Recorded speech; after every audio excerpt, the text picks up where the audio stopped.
ಆತ್ಮೀಯ ಬಂಧುಗಳೇ, ಭಗವಂತನ ನುಡಿಗಳು ಇವತ್ತು ಯಾವ ವಿಷಯದ ಬಗ್ಗೆ ಹೇಳಿದಾನೆ ಅಂತ ತಿಳ್ಕೊಳ್ಳೋಣ.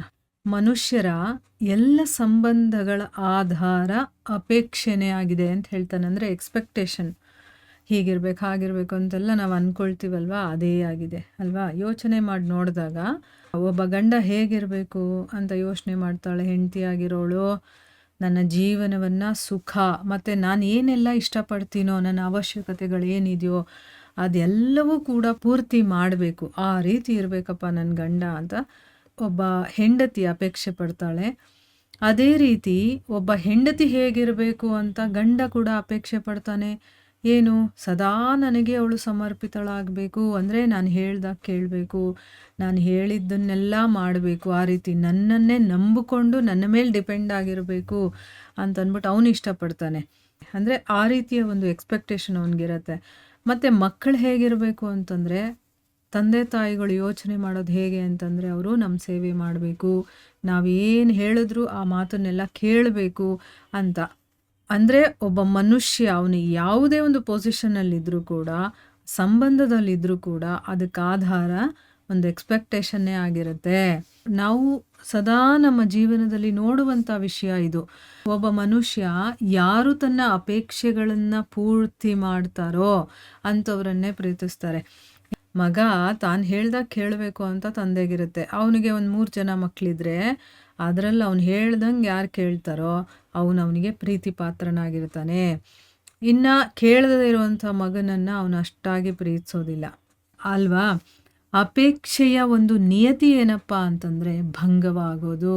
ಅಂದ್ರೇನು, ಅದರ ಒಂದು ವಿಧಿನೇ ಭಂಗವಾಗುವಂಥದ್ದು. ಯಾಕೆ ಅಂತಂದರೆ ಅಪೇಕ್ಷೆ ಅನ್ನೋದು ಮನುಷ್ಯನ ಮೆದುಳಿನಲ್ಲಿ ಜನ್ಮವಾಗುವಂಥದ್ದು. ಈ ಎಕ್ಸ್ಪೆಕ್ಟೇಷನ್ ಎಲ್ಲಿಂದ ಬರುತ್ತೆ? ನಮ್ಮ ಮೈಂಡಿಂದ ಬರುವಂಥದ್ದು.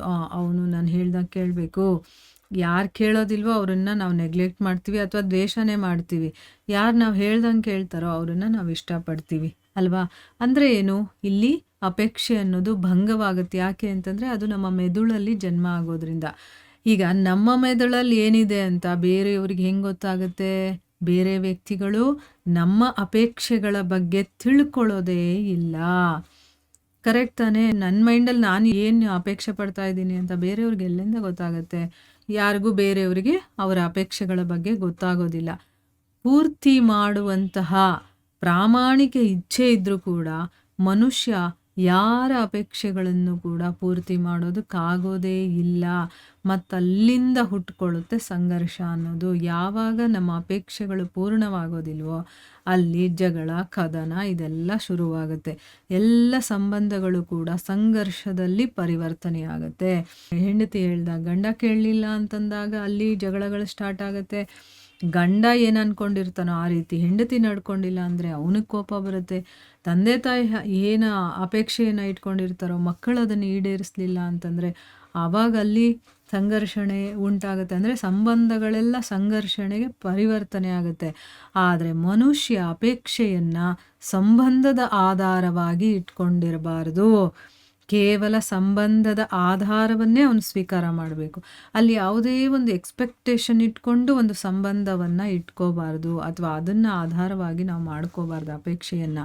ಆ ಸಂಬಂಧದ ಆಧಾರದಲ್ಲೇ ಅದನ್ನು ಸ್ವೀಕಾರ ಮಾಡಬೇಕು. ಅವ್ನು ನನ್ನ ಮಗ ಅಂದರೆ ಮಗ, ಅವನು ಮಾಡ್ತಾನೋ ಬಿಡ್ತಾನೋ ಅದಕ್ಕೂ ಇದಕ್ಕೂ ಯಾವುದೇ ಒಂದು ಕನೆಕ್ಷನ್ನು ಇರಬಾರ್ದು. ಅಲ್ಲಿ ಎಕ್ಸ್ಪೆಕ್ಟೇಷನ್ ಅನ್ನೋದೇ ಇರಬಾರ್ದು.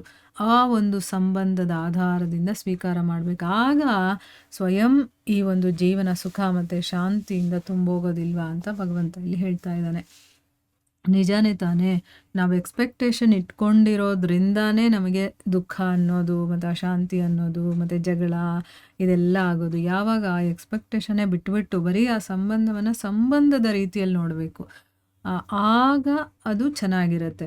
ಅವ್ರು ಹೇಗಿರ್ತಾರೋ ಹಾಗೆ, ಅದು ಹೇಗಿದೆಯೋ ಹಾಗೆ ಸ್ವೀಕಾರ ಮಾಡೋದನ್ನು ಕಲಿಬೇಕು. ಅಲ್ಲಿ ನಮ್ಮದೇನು ಒಂದು ಅಪೇಕ್ಷೆಯನ್ನು ಇಟ್ಕೊಂಡಿರಬಾರ್ದು ಅನ್ನೋದು ಇದರ ಅರ್ಥ. ಇಲ್ಲಿ ಮಹಾಭಾರತದಲ್ಲಿ ಬರುವಂಥ ಘಟನೆ ಯಾವುದು ಅಂತಂದರೆ, ಧೃತರಾಷ್ಟ್ರ ತನಗೆ ಕಣ್ಣಿಲ್ಲ, ತನಗೆ ಮದುವೆ ಆಗಿ ಬರುವಂಥ ಹೆಂಡತಿ ತನ್ನ ಕಣ್ಣಾಗಿರಲಿ ಅಂತ ಅವನು ಅಪೇಕ್ಷೆ ಪಡ್ತಾನೆ. ಅವನು ಆ ರೀತಿ ಒಂದು ಎಕ್ಸ್ಪೆಕ್ಟೇಷನ್ ಇಟ್ಕೊಂಡಿರ್ತಾನೆ. ಬಿಡು, ನನಗಂತೂ ಕಣ್ಣಿಲ್ಲ, ನನ್ನ ಹೆಂಡತಿ ಬಂದಾಗ ಅವಳೇ ನನ್ನ ಕಣ್ಣಾಗಿರ್ತಾಳೆ ಅಂತಂದ್ಬಿಟ್ಟು. ಪಾಂಡು ತನ್ನ ತಮ್ಮ ಪಾಂಡು ಇರ್ತಾನಲ್ಲ, ಅವನು ಎಲ್ಲ ರೀತಿಯಿಂದಲೂ ಕೂಡ ಅಣ್ಣನಿಗೆ ಸಹಾಯಕನಾಗೇ ಇರ್ತಾನೆ. ಅವನು ಕಣ್ಣಾಗೆ ನಿಂತಿರ್ತಾನವನು ಪಾಂಡು. ಯಾವತ್ತೂ ಅವನು ತನ್ನ ಅಣ್ಣನ ಸ್ಥಾನದಲ್ಲಿ ನಾನು ಬರಬೇಕು ಅಂತಲೂ ಕೂಡ ಯೋಚನೆ ಮಾಡಿರೋದಿಲ್ಲ. ನನ್ನ ಅಣ್ಣನೇ ರಾಜ ಆಗಬೇಕು, ನಾನು ಅವನಿಗೆ ಸಹಾಯಕನಾಗಿ ಅವನ ಸಹಾಯ ಮಾಡ್ಕೊಂಡು ಸೇವೆ ಮಾಡ್ಕೊಂಡಿರಬೇಕು ಅನ್ನುವಂಥ ಮನಸ್ಥಿತಿ ಇರುವಂಥವನು. ಆದರೂ ಕೂಡ ಅವನಿಗೊಂದು ಬಗೆ ಆಲೋಚನೆ, ನಾನು ಕುರುಡ ಅನ್ನುವಂಥ ಒಂದು ಇನ್ಫೀರಿಯಾರಿಟಿ ಕಾಂಪ್ಲೆಕ್ಸ್ ಅಂತ ಹೇಳ್ತೀವಲ್ವ ಅದು. ಅವನು ಎಷ್ಟೇ ಒಳ್ಳೇದು ಮಾಡಿದ್ರೂ ಕೂಡ ಪಾಂಡು ಅದನ್ನು ತಪ್ಪಾಗೇ ಅರ್ಥ ಮಾಡ್ಕೊಳ್ತಾನೆ. ಅದಕ್ಕೋಸ್ಕರ ಮದುವೆ ಆದರೆ ಹೆಂಡತಿ ನನ್ನ ಈ ಒಂದು ನ್ಯೂನ್ಯತೆ ಏನಿದೆಯೋ ಅದನ್ನು ಅವಳು ಪೂರ್ತಿ ಮಾಡ್ತಾಳೆ. ನನಗೆ ಕಣ್ಣಿಲ್ಲ ಅನ್ನುವಂಥದ್ದನ್ನು ಅವಳು ಬಂದು ನನ್ನ ಕಣ್ಣಾಗಿದ್ದು ನನಗೆ ಆ ಒಂದು ನ್ಯೂನ್ಯತೆಯನ್ನು ಪೂರ್ತಿ ಮಾಡ್ತಾಳೆ ಅಂತ ಒಂದು ಅಪೇಕ್ಷೆಯನ್ನು ಇಟ್ಕೊಂಡಿರ್ತಾನೆ. ಆಮೇಲೆ ಇಲ್ಲಿ ಗಾಂಧಾರಿಗೆ 100 ಮಕ್ಕಳ ವರ ಬೇರೆ ಇರುತ್ತೆ.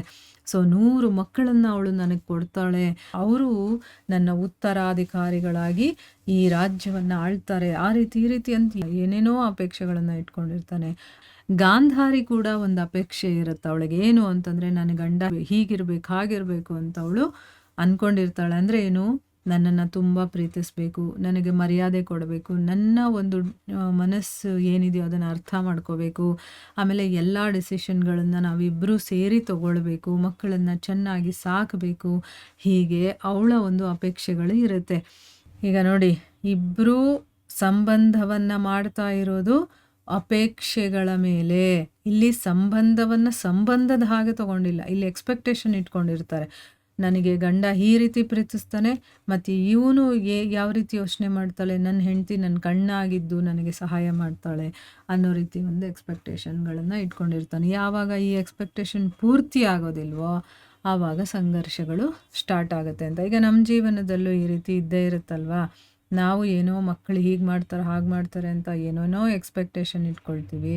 ಆ ರೀತಿ ಸಂಬಂಧವನ್ನು ನೋಡ್ತೀವಿ. ನನ್ನ ಗಂಡ ಹೀಗಿರಬೇಕು, ನನ್ನ ಹೆಂಡತಿ ಹೀಗಿರಬೇಕು ಹಾಗಿರಬೇಕು ಅಂತ ಯೋಚನೆಗಳನ್ನು ಮಾಡ್ತೀವಲ್ವ. ಅದೆಲ್ಲ ಮಾಡಬಾರ್ದು. ಒಂದು ಸಂಬಂಧ ಅಂತಂದರೆ ಪ್ಯೂರಾಗಿ ಅದು ಸಂಬಂಧವಾಗಿರಬೇಕು, ಅಲ್ಲಿ ಯಾವುದೇ ಎಕ್ಸ್ಪೆಕ್ಟೇಷನ್ಗಳು ಇರಬಾರ್ದು ಅನ್ನೋದನ್ನ ಇಲ್ಲಿ ಹೇಳೋದು.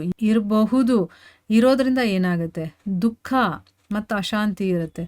ಇಟ್ಕೊಳ್ದೇ ಇದ್ರೆ ಏನಾಗುತ್ತೆ, ಸುಖ ಮತ್ತು ಶಾಂತಿ ಯಾವ್ದು ಬೇಕೋ ನಾವು ಅದನ್ನು ಚೂಸ್ ಮಾಡ್ಕೊಳ್ಬಹುದು. ಹರೇ ಕೃಷ್ಣ.